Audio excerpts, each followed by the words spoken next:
அனைவருக்கும் வணக்கம். இன்று நம்முடன் இணைந்திருப்பது பாஜகவின் அடிமட்ட தொண்டனிலிருந்து மிக உயரிய தேசிய பொதுக்குழு உறுப்பினர் வரை வளர்ந்திருக்கின்ற திரு ஜி.கே. செல்வகுமார் அவர்கள். முதலில் கிளை தலைவராகி, மண்டல் தலைவராகி, மாவட்ட தலைவராகி, மாநில செயலாளராகி, அங்கிருந்து மாநில பொதுச் செயலாளராகி, மீண்டும் தேசிய பொதுக்குழுவில் இப்போ இடம்பெற்றிருக்கின்ற ஜி.கே. செல்வகுமார் அவர்களிடம் நேர்காணல். வணக்கங்க. வணக்கம். கலங்கரை விளக்கம் நேயர்களுக்கும் என்னுடைய முதற்கண் வணக்கத்தை தெரிவித்துக் கொள்கிறேன். நீங்கள் ஒரு அடிமட்ட தோட்டத்திலிருந்து வந்திருக்கீங்க, அதாவது கிளை தலைவர் பதவியிலிருந்து பாஜகவில் வந்திருக்கீங்க. ஸோ அதோடைய எக்ஸ்பீரியன்ஸ் கொஞ்சம் பகிர்ந்துட்டீங்கன்னா நல்லாயிருக்கும்.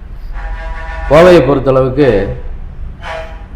பாரத தேசத்தில் நான் படிச்சுட்டு இருக்கும்போது இந்த பாரத தேசத்தை காப்பாற்றக்கூடிய ஒரு கட்சி எது, ஒரு அற்புதமான ஒரு கட்சி தேர்ந்தெடுக்கணும், இந்த நாட்டுக்காக நம்ம ஏதாவது செய்தாகணும் அப்படின்னு சொல்லிட்டு தேர்ந்தெடுக்கும் பொழுது நம்ம கட்சியை வேண்டான்னு கூட முதல்ல முடிவு செஞ்சு ஆர்எஸ்எஸ்ஸில் தான் நான் ஜாயின் பண்ணேன். அந்த பேர் இயக்கத்தினுடைய நல்ல ட்ரைனிங் மூலமாக, நல்ல ஒரு பழக்க வழக்கத்தின் மூலமாக நான் மறுபடியும் பாரதிய ஜனதா கட்சியில் 1991 ஜாயின் பண்ணல. 91லேருந்து நான் பாரதிய ஜனதா கட்சியில் கிளையிலிருந்து மாநில பொதுச் செயலாளராகி 10 வருஷம் மாநில பொதுச் செயலாளர், 12 வருடங்கள் மாநில செயலாளராக இருந்தேன். பிறகு இப்பொழுது தேசிய பொதுக்குழு உறுப்பினராக ஆகியிருக்கிறேன். இதில் என்னென்னா, கோவையை பொறுத்தளவுக்கு அதிகபட்சமாக தேசியத்தின் இதில் தான் இருப்பாங்க எல்லாருமே. தேசியம் தமிழகத்தில் எல்லா மாவட்டங்களை விட நாகர்கோயில், கோயம்புத்தூர் இதெல்லாம் தேசியத்தின் பக்கம் இருக்கக்கூடியவர்கள். இந்த நாட்டை ஆளக்கூடிய கட்சிக்கு ஆதரவாக பெரும்பாலான மக்கள் இருப்பாங்க. அது கோவை மாவட்டம் ஒன்று. நமது பாரதிய ஜனதா கட்சி அது 97, 98 பீரியடில் நம்மளுக்கு 2 தொகுதிகளை கொங்கு மண்டலத்தில் நீலகிரியிலும் கோயம்புத்தூர்லையும் கொடுத்தது. ஸோ அந்த நீலகிரி அண்ட் கோயம்புத்தூர் அந்த 2 தொகுதிகளை பாரதிய ஜனதா கட்சி வென்ற பொழுது மாஸ்டர் மதன் நீலகிரியிலையும், திரு சிபி ராதாகிருஷ்ணன் இப்போடைய governor, Maharashtra governor CP Radhakrishnan அவர்கள் கோவையிலும் வெற்றி பெற்றார். ஸோ அந்த அந்த வாய்ப்பு கொடுத்ததுக்கு இந்த 2 எம்பிக்களுக்கும் இந்த 2 தொகுதிகளுக்கு என்னென்ன நன்மைகள் செஞ்சுருக்காங்க? நன்மைகளை பொறுத்தளவுக்கு சிபி ராதாகிருஷ்ணன் வந்த பிறகு தான் இன்றைக்கி இயங்கி கொண்டிருக்கக்கூடிய டைடல் பார்க், வாஜ்பாய் காலத்தில் டைடல் பார்க் உருவாக்குனாங்க. டைடல் பார்க்கை கொண்டு வருவதற்கு கடும் முயற்சி செய்தார். அன்று தேசிய பஞ்சாலைகள் இங்கே 100க்கு மேற்பட்ட பஞ்சாலைகள் இருந்து 3 லட்சம் தொழிலாளர்கள் இருந்தாங்க. இங்கே பஞ்சாலைகள் ஒரு தடவை மேலே போகிறது, ஒரு தடவை கீழே வர்றது, ஊழியர்களுக்கு போனஸ் பிரச்சனை, ஊழியர்களுக்கு சம்பளம் கொடுக்க முடியாத நிலைமை, இதெல்லாம் வரும் பொழுது இந்த நாட்டில் அப்போ ஐடி துறை நல்லா வளரும் என்ற ஒரு குறிக்கோளுடன் வாஜ்பாய் அரசாங்கத்தில் சிபிஆர் போராடி டைடல் பார்க்கை கொண்டு வந்தாகணும்னு அவர் கடும் முயற்சி எடுத்தார். அது மட்டும் இல்லாமல் இந்த தேசிய நெடுஞ்சாலைகளை பூராமே இப்போ இருக்கக்கூடிய Sakthi road, Avinashi road, Pollachi road போன்ற எல்லா, திருச்சி ரோடு போன்றவைகளை பூரா தேசிய நெடுஞ்சாலையாக முதல்லையே உருவாக்கி கொடுத்தாரு. அப்படி கடும் பணிகளை பண்ணியிருக்காங்க. பாரதிய ஜனதா கட்சி அந்த 2 தடவைங்கிறத விட 5 வருடங்கள் மற்றும் 11 மாதங்கள் அவங்க இருந்த நேரத்தில் நீலகிரி பொறுத்தளவுக்கு டீ தூள் அன்று பயங்கரமாக உலகம் முழுவதும் வீழ்ச்சி அடைஞ்சிது. அப்போ அங்கே இருக்கக்கூடிய விவசாயிகள் ரொம்ப கஷ்டப்பட்டாங்க, டீ தூள் விலை கிடைக்கலன்னு. உடனே அவர் மரியாதைக்குரிய சிபி ராதாகிருஷ்ணன் மேதக ஆளுநராக இருக்கிறார் இதில் மகாராஷ்டிராவில் இன்றைக்கி. அவரும் மாஸ்டர் மாதன் அவர்கள் காலம் சென்றவர், அவரும் சேர்ந்து டெல்லியில் போய் சிபி ராதாகிருஷ்ணனுடைய திறமையில் அந்த டீ தூளுக்கு விலை வாங்கி கொடுத்தார். அதில் அந்த பகுதியில் பார்த்திங்கன்னா மிகப்பெரிய அளவுக்கு விவசாயிகளுக்கெல்லாம் அன்றைக்கி மிகப்பெரிய சக்தியாக இருந்தது. இது மாதிரி கடும் பணிகளை இந்த தமிழகத்திற்கு அவங்க கோவையை பொறுத்தளவுக்கு இன்றைக்கி 3 லட்சம் பேருக்கு பக்கமாக ஐடி துறையில் அந்த மில் தொழிலாளர்களாக இருந்தவர்களுடைய குழந்தைகளை அவங்கெல்லாம் கஷ்டப்பட்டு படிக்க வச்சாங்க. இன்றைக்கி அவங்கெல்லாம் ஹைதராபாத்து, பெங்களூரு, சென்னை போன்ற மாநிலங்களுக்குமே, தெலுங்கானா போன்ற மாநிலங்கள்லையுமே, இன்று பாம்பே போன்ற மாநிலங்கள்லையும் வேலை செஞ்சிட்ருக்காங்க. பல 1 லட்சத்துக்கு மேற்பட்டவர்கள் வெளியே மாநிலங்களில் வேலை செய்கிறாங்க. இன்றைக்கி வந்து இந்த கோயம்புத்தூரில் ஐடி துறையில் வந்து 2 லட்சம் பேர்த்துக்கு மேலே இன்றைக்கி வேலை வாய்ப்புகள் இருக்குதுன்னா அது வந்து பாரதிய ஜனதா கட்சியுடைய ஆட்சியில் கொண்டு வரப்பட்டது தான். ஓகே, அப்படி இருக்கும் பட்சத்தில் நீங்கள் வந்து பாரதிய ஜனதா கட்சி வாய்ப்பு ஒரு டைம் வாய்ப்பு வழங்குறதுக்கு இத்தனை பண்ணியிருக்கான்னு சொல்கிறீங்க, அதுக்கப்புறம் தொடர்ந்து வெற்றி பெற முடியலை. நீலகிரியிலையும் சரி கோவையிலும் சரி தொடர்ந்து வெற்றி பெற முடியவில்லை. அவர் வந்து பாராளுமன்றத்தினுடைய எம்பியாக இருந்தவர் கோயம்புத்தூரில் பார்த்தீங்கன்னா கவுன்சிலர்கள் வந்து கொண்டு வந்திருக்காரு. 10க்கும் மேற்பட்ட மாநகராட்சி கவுன்சிலரை கொண்டு வந்தாங்க. மண்டல தலைவர்கள் உருவாக்கப்பட்டது. அன்றைக்கி பார்த்திங்கன்னா கோவை, நீலகிரி பகுதி மற்றும் ஈரோடு, திருப்பூர் போன்ற பகுதிகளில் இருக்கக்கூடிய பஞ்சாயத்துகள் மற்றும் ஊராட்சி, பேரூராட்சிகள் எல்லாம் அதிகமான நம்பர்கள் தேர்ந்தெடுக்கப்பட்டாங்க. அப்படி வளர்ச்சி தான் வந்து அந்த காலகட்டத்தில் இருந்திருக்கு. இன்றைக்கி வரைக்கும் அது வந்து தொடர்ந்து வந்துட்டு தான் இருக்குது. ஆனாலும் அங்கே அன்னைக்கு அவங்க போட்ட விதை வந்து இன்றைக்கு மரமாகி காய்ச்சிட்ருக்கு. ஓகே, இப்போ பாரதிய ஜனதா கட்சி இப்பொழுது அதிமுக கூட்டணியில் இணைந்திருக்கிறது. இந்த தேர்தல் 2026 சட்டமன்ற தேர்தல் பொறுத்த வரைக்கும் பாரதிய ஜனதா கூட்டணி அதிமுக கூட்டணியோட தேர்தலை சந்திக்கிறது. ஸோ இப்போ என்ன வாய்ப்புகள்? கோவையை பொறுத்தவரையில் 10 தொகுதிகள் இருக்குது. கோவை சுற்று வட்டார பகுதியில் 12 தொகுதிகள் இருக்குது. இந்த 12 தொகுதிகளில் வெற்றி வாய்ப்புகள் எவ்வளவு? அதில் பாஜகவுக்கு எவ்வளவு கிடைக்கிறதுக்கு வாய்ப்பு இருக்குது? பாஜகவுக்கு எவ்வளவு கிடைக்கும் என்பதையும் கூட்டணியினுடைய விஷயங்களை பற்றி பேசுறதுக்கு தமிழகத்தில் இருக்கக்கூடிய யாருக்கும் வந்து உரிமை கிடையாது. அது டெல்லி தான் அமித்ஷா அவர்கள் பேசிக்கொண்டிருக்கிறார். தமிழகத்தை உற்று நோக்கி கொண்டிருக்கிறார்.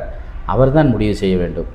ஆனால் பாரதிய ஜனதா கட்சி, அண்ணா திராவிட முன்னேற்ற கழகம் உடைய ஆட்சி வந்து கோவையில் வந்து அருமையாக செஞ்சுது. அதனால் கோவை மக்கள் ஒரு தொகுதியிலையும் கூட மற்ற கட்சிகளை வரவிடாமல் வெற்றி பெற வச்சாங்க. இங்கே கோயம்புத்தூரில் பார்த்திங்கன்னா கோயம்புத்தூர் வடக்கு, தெற்கு, சிங்கநல்லூர், தொண்டாமுத்தூர் போன்ற மேட்டுப்பாளையம் போன்ற அத்தனை, அன்னூர், அவினாசி தொகுதி போன்ற அத்தனை தொகுதியிலையுமே அண்ணா திராவிட முன்னேற்ற கழகம் வெற்றி பெற்றதுன்னா அது நல்ல ஒரு சிறப்பான எடப்பாடியினுடைய ஆட்சி. அது மட்டும் இல்லாமல் கோவை இப்போ கொங்கு மண்டலத்தை இன்றைக்கி வேலுமணி போன்றவர்கள் வந்து மந்திரியாக இருந்தபோது சிறந்த முறையில் இந்த கோவைக்கு செஞ்சாங்க. அதில் பார்த்திங்கன்னா கோயம்புத்தூரில் 2 பாலம் கட்டியிருக்காங்க. பெரிய பாலம், 11 கிலோமீட்டர் ஒரு பாலம், கணபதியிலேருந்து சக்தி ரோட்டில் ஒரு பாலம். இது மாதிரி குளங்களை வந்து தூர்வாரி அருமையாக அந்த இடத்துல பூங்காக்களாக ஒரு சிங்கப்பூர் மாதிரி ஒரு உருவாக்கணும் அப்படிங்கிறதுல சிறந்த முறையில் செஞ்சாங்க. இதையெல்லாம் பார்த்த கோயம்புத்தூர் மாவட்டத்தை சேர்ந்த அத்தனை தொகுதியில் இருக்கக்கூடிய மக்களுமே அண்ணா திராவிட முன்னேற்ற கழகத்துக்குமே பிஜேபிக்குமே போன தடவை கூட்டணியில் நல்ல முறையில் வாக்குகளை கொடுத்து வெற்றி பெற வச்சாங்க. இது வந்து திராவிட முன்னேற்ற கழகம் ஆட்சி இப்போ 4 வருஷமாக செஞ்சுருக்கு.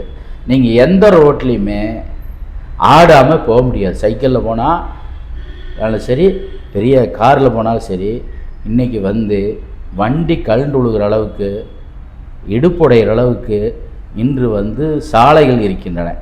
4 வருஷமாக எல்லா இடத்துலையும் வரி வாங்குகிறாங்க. மாநகராட்சியில் தண்ணி வரி ஏற்றிட்டாங்க, கார்ப்பரேஷனில் வீட்டு வரியை ஏற்றிருக்கிறாங்க. எல்லாமே 100% ஏற்றிருக்காங்க. ஆனால் மக்களுக்கு என்ன செஞ்சோம்னா ஒன்றுமே இல்லை. ஒன்று என்ன பண்ணுவாங்க, தேர்தலுக்கு ஒரு 2 மாதம் இருக்கும்போது எல்லா ரோடுக்கும் பெயிண்ட் அடிச்சு விடுவாங்க, கொஞ்சம் பேட்ச் ஒர்க் பண்ணி. இப்படி வந்து பண்ணி இத்தனை ரோடுக்கு போடப்பட்ட பணங்கள் 4 வருஷமாக இப்படி டெவலப்மெண்ட்டை பொறுத்தளவுக்கு கோவையில் செம்மொழி மாநாட்டில் நடந்த செம்மொழி பூங்கா கலைஞர் அவர்கள், டாக்டர் கலைஞர் வந்து அன்றைக்கி அடிக்கல் நாட்டிட்டு போனார். அதுக்கு பின்னால் ஆட்சி கலைஞர் ஆட்சியும் இருந்தது. அப்போ வேலை நடக்கலை. ஸ்டாலின் வந்து இப்போ தான் 1 வருஷமாக அந்த செம்மொழி பூங்காவை வந்து உருவாக்குறோம், இது பண்ணுறேன் அப்படின்னு சொல்கிறாங்க. இது வந்து என்னென்னா லைப்ரரி ஒன்று உருவாக்கி கொடுக்குறோம் அப்படின்னு. லைப்ரரியில் ஆயிரக்கணக்கான 1000 கோடிக்கு மேலே லைப்ரரியில் நம்ம கட்டக்கூடிய வரியில் குறிப்பிட்ட தொகை வந்து டெபாசிட்டாக வந்து லைப்ரரிக்குன்னு போகுது. அந்த பணங்களை வந்து ஒவ்வொரு மாவட்டத்துக்கு ஒதுக்குனா மிகப்பெரிய அளவில் நாம் வந்து லைப்ரரி கட்ட முடியும். புரவலர் திட்டம் கூட இருந்தது. அப்போ அதுவும் கூட கலைஞர் கொண்டு வந்தார். அந்த திட்டத்திலையும் கூட கொண்டு வந்ததுதான் இன்றைக்கி இப்போ கோயம்புத்தூரில் மிகப்பெரிய லைப்ரரி கட்டியிருக்க முடியும். அதே மாதிரி உள் விளையாட்டு அரங்கம், இது போன்ற பெரிய பெரிய திட்டங்களை வந்து இவங்கெல்லாம் யாருமே செய்ய கிடையாது.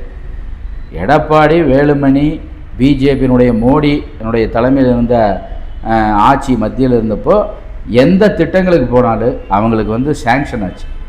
நீங்கள் பார்த்தீங்கன்னா 13 மெடிக்கல் காலேஜுக்கு வந்து கொண்டு போய் கொடுத்ததெல்லாம் சேங்ஷன் பண்ணாங்க. அதே மாதிரி ஸ்மார்ட் சிட்டை இந்தியாவில் எந்த மாநிலத்துக்கு, உத்தரப்பிரதேசம் கூட கம்மி, ஸ்மார்ட் சிட்டியை உருவாக்குறதுக்கு பலாயிரம் கோடிகளை ஒவ்வொரு சிட்டிகளுக்கு கொடுத்தாங்க. இது வந்து நமது அண்ணா திராவிட முன்னேற்ற கழகம் பிஜேபி கூட்டணியில் எந்த அளவுக்கு ஒரு எழுச்சி கொடுத்தது தமிழகத்துக்கு. அதில் வந்து இவங்க எல்லாரும் வந்து இப்போ திமுக கூட்டணியில் இருக்கிறவங்க குளிர் காஞ்சிட்டு இருக்கிறாங்க.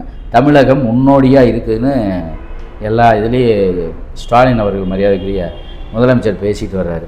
உண்மையிலேயே முன்னிலையில் இருக்குது. இந்தியாவில் மட்டும் இல்லை, உலகத்திலேயே முன்னணி மாநிலம் வந்து தமிழ்நாடு தான். எப்படின்னு கேட்குறீங்களா? இங்கேயும் அப்பாங்கிறான், ட்ரம்ப்பையும் அப்பாங்கிறான். அங்கேயே உளறிட்டு இருக்காங்க, இங்கே உளறிட்டு இருக்காங்க. இதுதான் நடந்துட்டுருக்கு. அதனால் வந்து இதில் நாம் முன்னணியில் எல்லா மாநிலத்தை விட நல்லா இருக்கோம். இங்கே வந்து தொழில்துறை பொறுத்தளவுக்கு தோய்வுங்கிறது வந்து தடுக்க முடியாமல் போயிட்டுருக்கு. இப்போ வெட் கிரைண்டர் தொழில் நடந்துட்டுருக்கு, அது தோய்வில் போயிட்டுருக்கு. ஸ்டெர்லைட்டு மூடுறதுக்கு பின்னால் காப்பர் விலை கண்ணா பின்னான்னு ஏறிச்சு. இன்றைக்கி மோட்டார் இண்டஸ்ட்ரீஸ் எல்லாம் மிகப்பெரிய அளவில் பாதிச்சிருக்கு. இதெல்லாம் இப்போ குஜராத்தை நோக்கி போயிட்டுது. வேதாந்தா குழுமத்தை சேர்ந்த அந்த ஸ்டெர்லைட் கம்பெனி அங்கே மிகப்பெரிய அளவில் இதே மாதிரி அங்கே பண்ணியிருக்காங்க. இன்றைக்கி தூத்துக்குடியில் 1.5 லட்சம் பேர் இன்றைக்கி அதை நம்பி வாழ்ந்து கொண்டிருந்த குடும்பங்கள் இன்றைக்கி ரோட்டுக்கு வந்திருக்குது. அதுக்கு காரணமே வெளிநாட்டிலிருந்து வந்த பணமும் அதை உபயோகித்து ஒரு கம்பெனியை மூடி இன்றைக்கி தங்கம், காப்பர், மற்றும் பல வகையான ரசாயனங்களை தயாரிக்கக்கூடிய அந்த ஸ்டெர்லைட் கம்பெனியை மூடினாங்க. இன்றைக்கி கோவை வந்து மிகப்பெரிய அளவில் மோட்டார் இண்டஸ்ட்ரீஸில் உலகத்திலே சிறந்த இடத்துல இருந்தது. இது பாதிக்கப்பட்டிருக்கு. இப்படித்தான் நடந்தது. ஓகே. அவர் இப்போ திமுகவை பொறுத்த வரைக்கும் இந்த பேனா வைக்கிறதுக்கு எது காசு இல்லைன்னாங்க, அது இல்லைனாங்க. ஒரு பேனா வைக்கிறதுக்கு ஒரு 250-300 கோடி செலவு பண்ணாங்க. ஸோ இதெல்லாம் இந்த தேர்தலில் எதிரொலிக்குமா? மக்கள் வந்து இதெல்லாம் சிந்திச்சு பார்த்து ஓட்டளிப்பாங்களா? இன்றைக்கி மெரினா பீச்சில் வந்து கலைஞருக்கு வந்து இடம் ஒதுக்கியிருக்காங்க. புரட்சி தலைவர் எம்ஜிஆருக்கு ஒதுக்கியிருக்காங்க. புரட்சி தலைவி அம்மா அவர்களுக்கு ஒதுக்கியிருக்காங்க. அதெல்லாம் மக்கள் ஒன்றும் சொல்ல.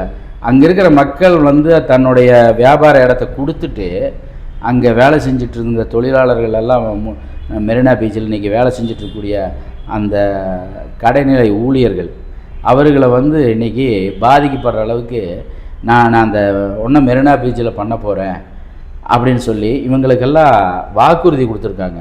உங்களெல்லாம் நாங்கள் பர்மனெண்ட் பண்ண போகிறோம், அரசு ஊழியர் ஆக்குறோம் அப்படிங்கன்னு மிகப்பெரிய அளவு கொடுத்துருக்காங்க. அதை பண்ண கிடையாது. இன்றைக்கு ஆசிரியர்கள்லாம் பள்ளிக்கூடத்தில் இல்லாமல் இருக்குது. அதுக்கு காரணம் என்னென்னா, எல்லா ஆசிரியர்களுமே தற்காலிகமாக வேலை செஞ்சிட்ருக்காங்க. இதனால் அங்கே வந்து ஒரு 6 சப்ஜெக்டு 5 சப்ஜெக்டு எடுக்கக்கூடிய இடத்துல ஆசிரியர்கள் இல்லாதங்காட்டி இன்றைக்கி வந்து கல்வி வந்து குறைந்து போய் கொண்டிருக்கிறது அரசு பள்ளியில். இதுதான் நடந்துகிட்ருக்குது. இது மாதிரி அரசாங்கம் வந்து செயல்பாடுகள் முற்றிலுமாக மக்கள் முதல் மாதிரி டிவியில் தான் பார்த்துட்டு இருப்பாங்கன்னு சொல்ல முடியாது. டிவி வந்தால் வீட்டுக்கு தான் போய் பார்க்க முடியும். இப்போ யூடியூப் இருக்கிறங்காட்டி அவங்களுக்கு ஒரு 5 நிமிடம் கிடைச்சா போகுது. யூடியூப்புக்குள்ளே போன இன்றைக்கி என்ன நடந்திருக்கு எல்லாம் அப்டேட்டாக இருக்காங்க மக்கள். அதனால் கொடுக்கக்கூடிய 1000 ரூபாயும் 2000 ரூபாயை நம்பி உன்னையெல்லாம் மக்கள் வந்து வாக்களிக்க மாட்டாங்க. அவங்களுக்கெல்லாம் தெரிஞ்சு போச்சு. வீட்டுக்கு ரேஷன் கார்டு கொடுத்தாலும் சரி, சாப்பாடே ஆக்கிட்டு போய் அவங்களுக்கு கொடுத்தாலுமே அவங்க அவனை சிந்திக்க ஆரம்பித்திருக்கிறார்கள். வரக்கூடிய தேர்தலில் மிகப்பெரிய அளவில் பிஜேபி அண்ணா திராவிட முன்னேற்ற கழகம் சாதனை செய்யும் என்பது எங்களுக்கு நன்றாகவே இருக்கிறது. எவ்வளவு வெற்றி பெறும் நீங்கள் நினைக்கிறீங்க? கண்டிப்பாக 200க்கு மேற்பட்ட தொகுதிகளில் அண்ணா திராவிட இதையே தான் அவரும் சொல்கிறார். திமுக ஸ்டாலின் அவர்களும் சொல்கிறது அதே தான். அவர் போன தடவை சொன்னார். இந்த தடவை நீங்களும் 200 பேர் வெற்றி பெறுன்றீங்க. போன தடவை வந்து சொன்னது வேற.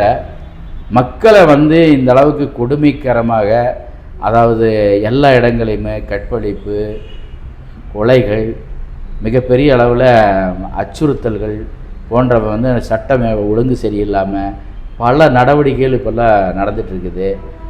சொல்லப்போனால் பல யூடியூபர்ஸு எல்லாமே கைது. இது மாதிரி மக்கள்கிட்ட ஒரு அதிருப்தி வந்து மக்கள்கிட்ட நிலவுது. அது வந்து போன தடவை அது இல்லை. அதனால் வந்து அண்ணா திராவிட முன்னேற்ற கழகம் உடைய தலைமையில் இப்போ தமிழகத்தில் கூட்டணி இருக்குது. அது கண்டிப்பாக வந்து 200 தொகுதிக்கு மேலே வரும்.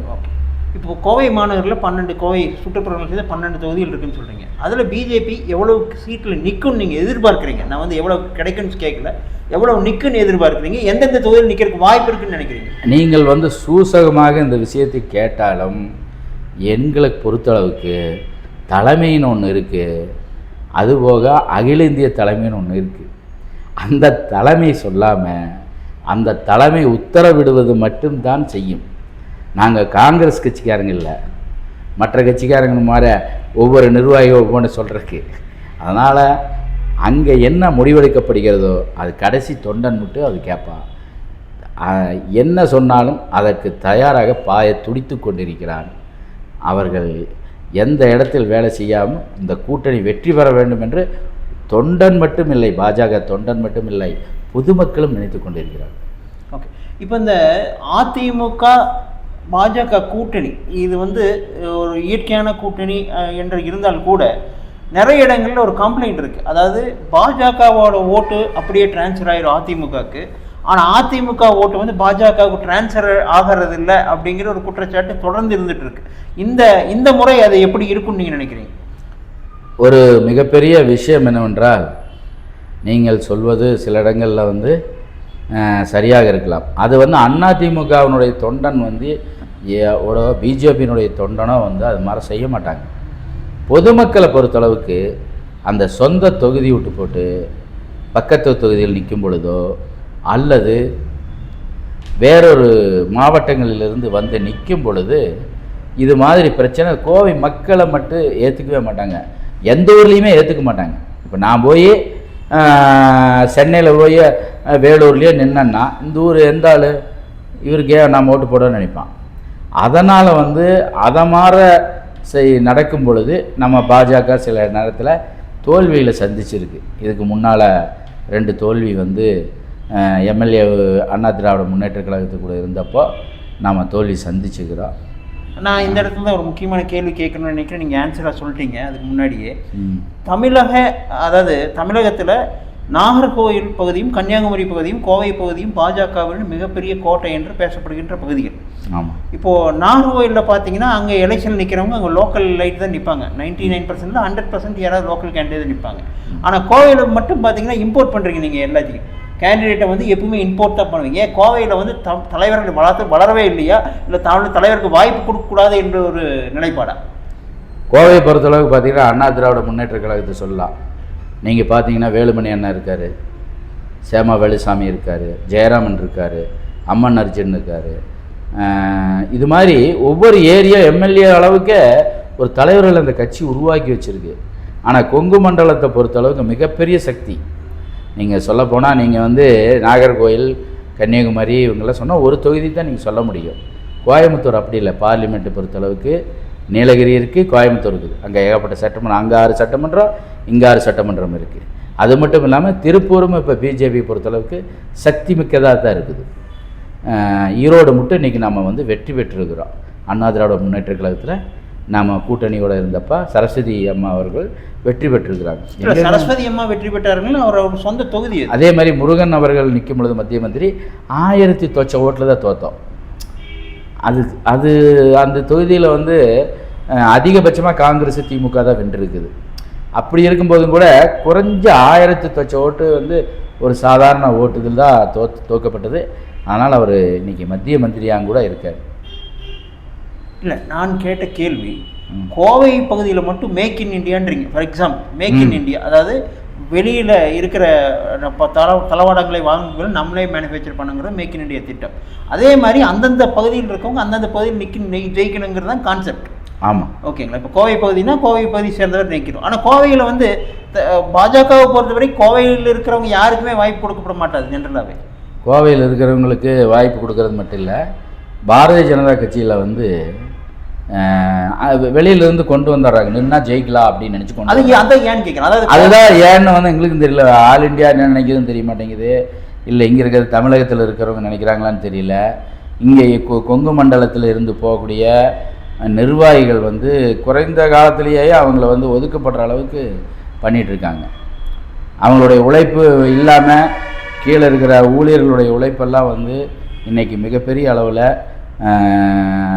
பாதிக்கப்பட்டிருக்குதுன்னா அது வந்து ஒதுக்கப்படுவதன் மூலமாக அப்படி நடந்துகிட்ருக்கு. ஸோ அதை வந்து நிவர்த்தி பண்ணுறதுக்கு ஏதாவது நிவர்த்தி அவங்க தான் தேசிய அளவில் வந்து இவங்களுக்கு புரிய வைக்கணும். தேசிய அளவிலிருந்து வந்திருக்கக்கூடிய பொறுப்பாளர்கள் வந்து இதை தெரிஞ்சு இந்த கோவை மாவட்டத்தை மட்டும் இல்லை, கொங்கு மண்டலம் இங்கேருந்து நீங்கள் கிருஷ்ணகிரி மட்டும் எடுத்தீங்கன்னா கூட இந்த அளவுக்கு வந்து ஒரு மிகப்பெரிய சக்தி மிக்க இடமா பாஜகவினுடைய ஒரு கோட்டையாக இருக்குது இன்றைக்கி. ஆனால் அதை வந்து உருவாக்குற நிர்வாகிகளை வந்து மேலே எடுத்து கொண்டு போய் செல்வதும் இதெல்லாம் குறைவாக இருக்குது. இதனால் வந்து பெரிய பாதிப்புகள் இருக்குது. ஸோ அது வந்து மேல் மட்டத்தில் இருக்கிறவங்களுக்கு தெரிந்திருக்குமா இல்லை தெரியவில்லையா? மேல் மட்டத்தில் தெரியாமல் இருக்கிறது அது பிரச்சனை. தெரியாமல் இருக்குதுன்னா இப்போ வந்து நாம் ஒன்றும் 234 தொகுதியிலையுமே நம்ம ஜெயிக்கிற மாதிரி தனியாக நின்று ஜெயிக்கிற மாதிரி ஒரு உத்தரப்பிரதேசம் மத்திய பிரதேசம் மாதிரிலாம் இல்லை நம்ம கட்சி. அப்படி இருக்கும்போது நாம் கூட்டணியில் இருக்கணும். தமிழகத்தை பொறுத்தளவுக்கு திராவிட முன்னேற்ற கழக கூட்டணியில் 10 கட்சிக்கு மேலே தான் கூட்டணி. அப்போ தான் அவங்க வந்து ஆட்சி பிடிக்க முடிஞ்சது. அப்போ கூட்டணினால தான் வெல்ல முடியும் இங்கெல்லாம். அதே மாதிரி கேரளாவிலையும் அதே மாதிரி தான். கர்நாடகாவில் அப்படி இல்லை, ஒரு 4 கட்சி 5 கட்சி தான் கூட்டணி வரும்.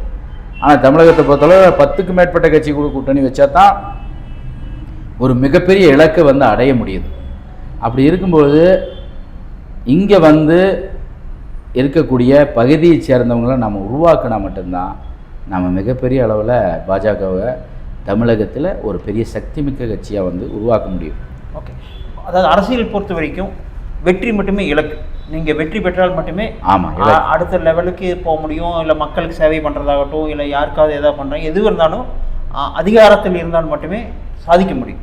ஸோ வெற்றி மட்டுமே இலக்கு. ஸோ அதுக்கு ஒரு சில காம்ப்ரமைசஸ் பண்ணித்தான் வேணும். அது காம்ப்ரமைஸ் பண்ணினா தான் வெற்றி பெற முடியும். ஸோ இந்த டைம் வந்து பாஜக வெற்றி பெற்று ஆட்சி அமைக்கும் பட்டத்தில் அதாவது தமிழகத்திற்கும் கோவை மாநகருக்கும் ஒரு மிகப்பெரிய எழுச்சியை கொடுக்குமா? கண்டிப்பாக கொடுக்கும். ஏன்னு கேட்டிங்கன்னா மிகப்பெரிய அளவில் அண்ணா திராவிட முன்னேற்ற கழகத்தினுடைய வேலுமணி ஐயா இருக்காங்க. அவங்க எல்லாம் வந்து இந்த கோவைக்கு இது வரைக்கும் எவ்வளவோ செய்யணும்னு ஆசைப்பட்டிருக்காங்க. அதே மாதிரி பாரதிய ஜனதா கட்சி சார்ந்தவர்களும் இந்த கோவைக்கு ஏதோ ஒன்று செய்யணும், இந்த இன்டர்நேஷ்னல் ஏர்போர்ட்டை சீக்கிரம் கொண்டு வரணும். அதே மாதிரி ஒவ்வொரு இலக்கையும் வச்சு தான் நம்ம தொழில்துறையை சேர்ந்த இப்போ கொடிசியாவை நீங்கள் பார்த்தீங்கன்னு வைங்க, இதுக்கெல்லாம் யார் காசு கொடுக்கல.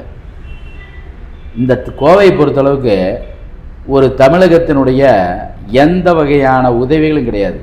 இங்கே இருக்கக்கூடிய தொழிலதிபர்கள் கடந்த சுதந்திரத்துக்கு பின்னால் அவன் இண்டிவிஜுவலாக தன்னுடைய பத்திரத்தை வச்சு தன்னோட சொத்தை வச்சு உருவாக்கியிருக்கிறான். ஒரு பெரிய கோவையில் மான்செஸ்டர் உருவாக்குறான்னா அது கோவை மண்ணிலே பிறந்த ஒவ்வொரு மனிதனும் வந்து தன்னுடைய கை உழைப்பால் செஞ்சுருக்கிறான். தன்னுடைய உழைப்பு மட்டும் நம்பி தான் செஞ்சுருக்குது இந்த கோவை மண். எந்த அரசாங்கத்தினுடைய கம்பெனி இங்கே ஏதாவது இருக்கான்னு நீங்கள் கூட பார்க்கலாம். அரசு பத்திரிக்கை அடிக்கக்கூடிய மத்திய அரசாங்கத்தினுடைய ஒரு இது மட்டும் இருக்குது. மற்றபடி எல்லா இடத்துலையும் பார்த்தீங்கன்னா ஒரு சேல்ஸ் டேக்ஸ் இருக்கும், ஒரு இந்த ஆஃபீஸ் இருக்குது. இதுக்கெல்லாம் வந்து இது எப்படா டேக்ஸ் வசூல் பண்ணுறதா இருக்குதா ஒழியோ எந்த இடத்துலையுமே வந்து ஒரு தொழிற்சாலை கொண்டு வரல. ஆனால் பிஜேபி பொறுத்தளவுக்கு ஐடி ஃபீல்டை கொண்டு வந்தது சிபிஆருமே வாஜ்பாயினுடைய ஆட்சி நடந்தப்போ தான். அது வந்து மாற்றமே கிடையாது. இது மாதிரி ஆட்சி பிஜேபியினுடைய நிர்வாகிகளும் அண்ணா திராவிட முன்னேற்ற கழகத்தினுடைய எப்படி போனால் அந்த 3.5 வருடங்கள் 4 வருடங்களாக எப்படி இந்த கோவையில் 2 மிகப்பெரிய பாலங்கள் உருவாக்கப்பட்டது, ஏர்போர்ட்டு கொண்டு வர்றதுக்கு முயற்சி செய்தார்கள். இப்படி பல வகையான திட்டங்களை வந்து வேலுமணி சார் கொண்டு வந்திருக்கார். அது மாதிரி ஆட்சி வரும்பொழுது இந்த கோவை வந்து ஒரு சொர்க்க பூமியாக அவங்க கண்டிப்பாக மாற்றுவாங்க. இப்போது இந்த 4 வருட திமுக ஆட்சிக்கு அப்புறம் கோவையில் இருக்கிற பெரும் தொழிலதிபர்கள், மிகப்பெரிய பிஸ்னஸ் பண்ணுறவங்க, இவங்க எல்லாருமே வந்து ஒரு கடும் அதிருப்தியில் இருக்காங்க. அது ஆளுங்கட்சி தரப்பில் ஏகப்பட்ட ப்ரெஷர், அதாவது டேக்ஸில் சரிட்டி இல்லை நிறைய ப்ரெஷர், இன்டைரக்ட் ப்ரெஷர் நிறைய கொடுக்குறாங்கன்னு சொல்லிட்டு ஒரு நிறைய ரெப்ரசன்டேஷன் நம்மளுக்கே பண்ணுறாங்க. ப்ரெஸ்ஸுக்கு கொடுக்குறாங்க, கட்சிகளுக்கு கொடுக்குறாங்க, உங்களுக்கு கூட வந்திருக்கலாம், பாஜக கூட வந்திருக்கலாம். ஸோ அது எந்த அளவுக்கு பாதிக்கும் இந்த எலெக்ஷன் ரிசல்ட்டுன்னு நீங்கள் நினைக்கிறீங்க? மிகப்பெரிய அளவில் என்ன பார்த்தீங்கன்னா மின்சார கட்டணம் ஏற்றக்கூடாது. ஒரு பொருளை தயாரிக்கிறதுக்கு 100 ரூபா ஆகுது இங்கே அப்படின்னு வச்சுக்கோங்க. இதே வந்து உத்தரப்பிரதேசில், குஜராத்தில் இங்கே போனீங்கன்னா இடம் ஃப்ரீயாக கொடுக்குறான். அந்த இடத்துல கரண்ட்டு வந்து மிகப்பெரிய அளவில் சலுகை விலையில் கொடுக்குறான். அது மட்டும் இல்லாமல் கரண்ட் ரேட்டு கம்மி, ஊழியர்கள் அங்கே குறைவாக வந்து சேலரி இருக்குது. அந்த பொருளை வந்து 75 ரூபாய்க்கு கொடுக்குறான். ஒரே பொருள் ஒரே கடையில் நம்ம கோவை பிராண்டு, தமிழகத்தினுடைய பிராண்டை கொண்டு போய் 100 ரூபாய்க்குமே இன்னொரு பிராண்டில் வந்து 75 ரூபாய்க்கு வச்சா அவன் 75 ரூபா வாங்குவானா 100 ரூபா வாங்குவானா? இதுதான் தமிழகத்தினுடைய தொழிலதிபர்கள் வந்துமே இங்கே இருக்கிற மக்களும் பாதிக்கப்படக்கூடியது. மின்சார கட்டணம். ரெண்டாவது, தொழிற்சாலைக்கு வந்து மிகப்பெரிய பிரிட்டிஷ் ரூல் எப்படி இருந்தது, ஒரு தொழிற்சாலை ஆரம்பிக்கக்கூடாது, ஒரு தொழிற்சாலைக்கு கரண்ட் கொடுக்கக்கூடாது, ஒரு தொழிற்சாலைக்கு லைசன்ஸ் கொடுக்கக்கூடாது, ஒரு தொழிற்சாலைக்கு அப்ரூவ்டு கொடுக்கக்கூடாது. இப்படி எத்தனை மாதங்கள் வந்து இது அவனை வந்து தடுக்க முடியும், அத்தனை மாதங்கள் வந்து பிரிட்டிஷ் காலத்தில் தடுத்தாங்க. அதை தான் இப்போ இருக்கிற அரசாங்கம் செஞ்சிட்ருக்கு. தொழில்துறை பொறுத்தளவுக்கு அண்ணா திராவிட முன்னேற்ற கழகம் இருந்தப்போ அம்மா நம்ம தாட்டி பார்த்துருக்காங்க, புரட்சி தலைவி பார்த்துருக்காங்க. எடப்பாடியார்கிட்ட வந்து சாதாரணமாக எல்லாருமே போய் பேசிட்டு வந்திருக்காங்க. அவர் எல்லாமே யோசனை பண்ணி இல்லை. ஆனால் மின்சார கட்டணத்துலேருந்து மிகப்பெரிய அளவில் சத்தமில்லாமல் ஏற்றுறது, தெரியாமல் ஏற்றுறது, பல ரூபா ஏற்றி இன்றைக்கி பல தொழிற்சாலை இன்றைக்கி வந்து விசைத்தறி பாதிக்கப்பட்டிருக்குது. டெக்ஸ்டைலில் நீங்கள் வந்து உத்தரப்பிரதேச, மத்திய பிரதேச, குஜராத்து போன்ற பகுதிகளிலிருந்து வரக்கூடிய பஞ்சு இங்கே எடுத்துகிட்டு வந்து லாரியில் மறுபடியும் நூலாக மாற்றி அங்கே அனுப்பிச்சுட்டோம்னா ஒரு கிலோவுக்கு எவ்வளோ ரூபா ஜாஸ்தியாகன்னு மட்டும் யோசனை பண்ணி பாருங்கள். இங்கே மின்சாரம் வேலைக்கு இங்கே வந்து ஆள் வந்து கம்மியாக கிடைக்குது. இப்படி இருக்கும் பொழுது இது மாதிரினால தான் நம்ம பாதிக்கப்பட்டிருக்கிறோம். இது வந்து மிகப்பெரிய அளவில் கோவை வந்து பாதிக்கப்படுது. இதை வந்து மாற்றத்தை கொடுக்க வேண்டும் என்றால் மோடியினுடைய, எடப்பாடியினுடைய ஆட்சி வந்து தமிழகத்தில் அமைய வேண்டும். உங்கள் ஆட்சி அமைய வாழ்த்துக்கள். நன்றி, வணக்கம். நேரத்தை கொடுத்ததுக்கு மிக்க நன்றி. நன்றிங்க.